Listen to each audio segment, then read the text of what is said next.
அதிமுக கூட்டணிக்கு இத்தனை சீட்டா? திமுக அதிர்ச்சி.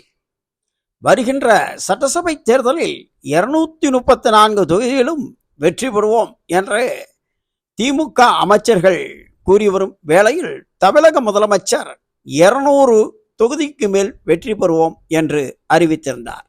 இச்சூழலில் கருத்து கணிப்பு நடத்திய ஒரு அமைப்பு இது சம்பந்தமாக வெளியிட்டுள்ள அறிக்கையில் திமுக கூட்டணியும் அதிமுக கூட்டணியும் எத்தனை இடங்களில் வெற்றி பெறுவார்கள் என்று கணக்கிட்டு வெளியிட்டுள்ளது. கிட்டத்தட்ட 21,000 பேருக்கு மேல் கருத்து கணித்த இந்த அமைப்பு இதை பற்றி தனது கருத்தை வெளியிட்டுள்ளது. டிஎம்கே கூட்டணி 164 தொகுதியிலும் அதிமுக கூட்டணி 70 தொகுதியிலும் வெற்றி பெறும் என்று அறிவித்துள்ள நிலையில் இவ்வளவு சீட்டா அதிமுகவுக்கு என திமுக தரப்பு அதிர்ச்சி. இன்னும் 10 மாதங்களே இருக்கும் நிலையில் இந்த கணக்கு கூடலாம் குறையலாம் எனவும் அந்த அமைப்பு தெரிவித்திருக்கிறது.